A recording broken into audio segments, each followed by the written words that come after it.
After 17 years on the private market, data analytics company Palantir is ready to make its public market debut.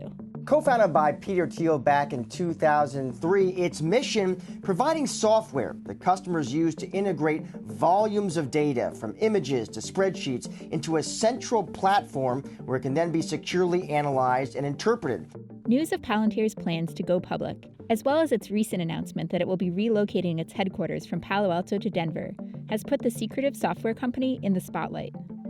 Best known for its work with U.S. government agencies like the CIA, the Department of Defense, and most controversially, Immigration and Customs Enforcement, the company was founded following 9/11 with the goal of defending American interests. The core mission of our company always was to make the West, especially America, the strongest in the world for the sake of global peace and prosperity. But in recent years, Palantir has also courted customers like Airbus, Chrysler, and BP.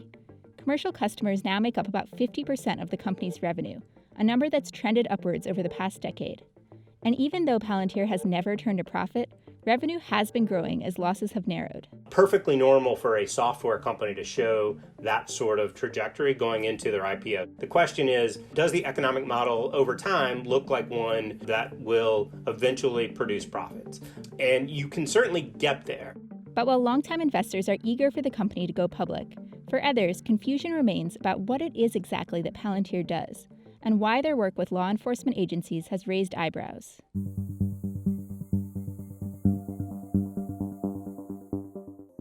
The name Palantir comes from The Lord of the Rings. In the fantasy series, Palantiri are spherical stones that help powerful users see what is going on in other parts of Middle-earth and communicate with each other.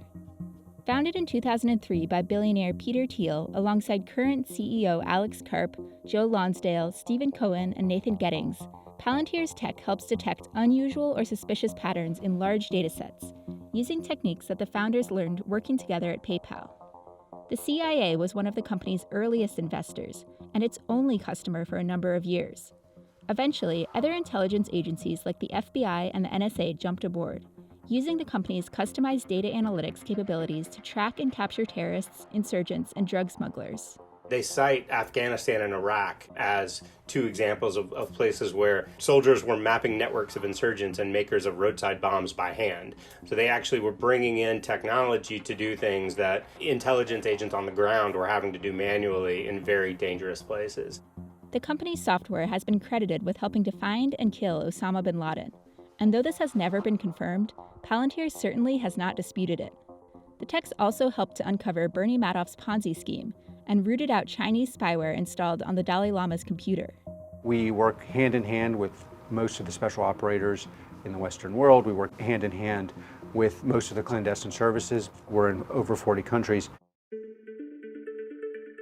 Today, the company increasingly works with high-profile commercial customers too.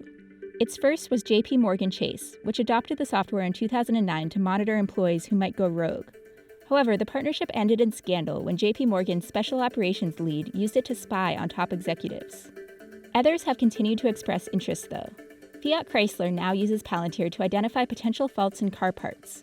Airbus uses it to respond more quickly to manufacturing problems, accelerating the production of its A350 aircraft.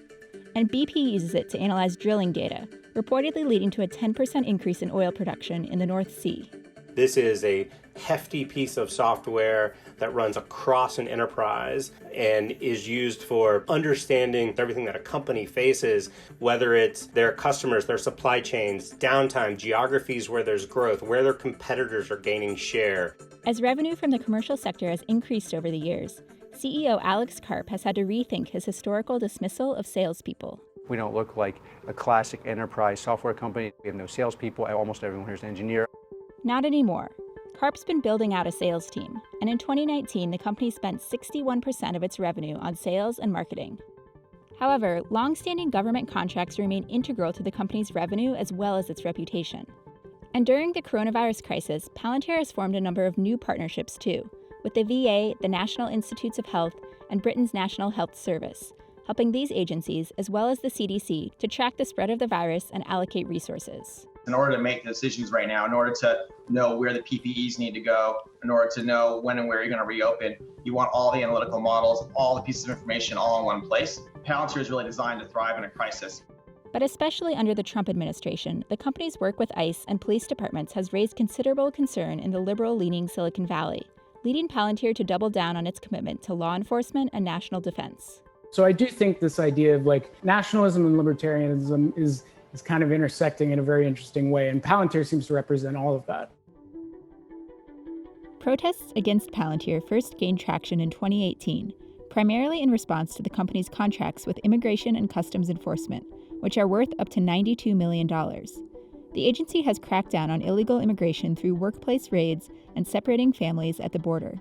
My house has been protested for many months, almost every day. Our office has been protested.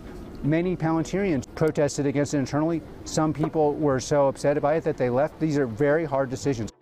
Co-founder and board member Peter Thiel is probably President Trump's most famous Silicon Valley backer, donating $1.25 million to his 2016 campaign. Karp's politics differ, but he says that Palantir remains fully committed to aiding the U.S. government. I've never stopped being critical of this administration. I'm not planning to vote for this administration. So there are things I do differently. The core issue, though, is who decides. The small island in Silicon Valley that would love to decide what you eat, how you eat, and monetize all your data should not decide who lives in your country and on what your conditions. There are elections, there are rules, they should be enforced.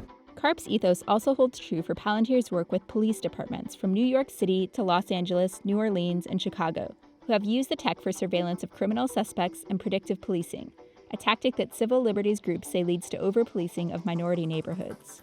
But can Palantir really claim to be above the political fray?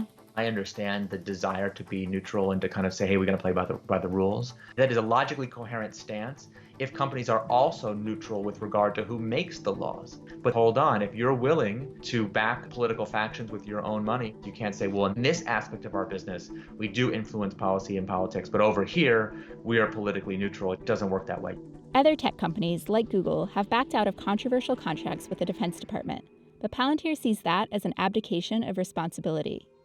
Peter and I built a very patriotic company. Google's clearly not a patriotic company. Karp also hit back against the culture of the Valley in the company's S-1 filing to go public. Here's what he had to say. The engineering elite of Silicon Valley may know more than most about building software, but they do not know more about how society should be organized or what justice requires.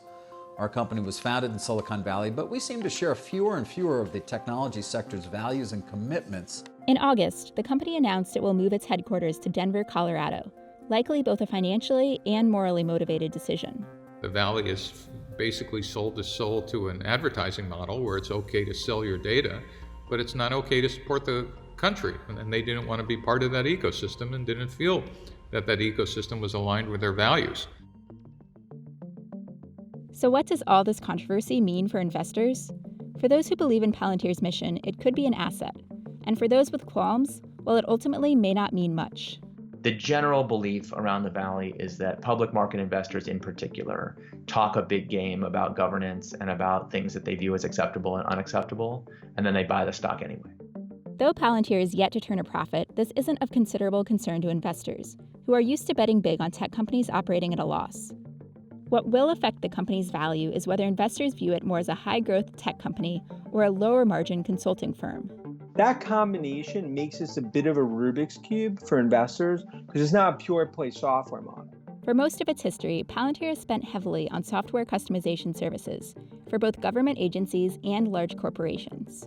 It is a very costly business to run, but if they can automate their own processes and have a more efficient sales process and get the biggest customers to continue to buy more, then their operating metrics do improve over time.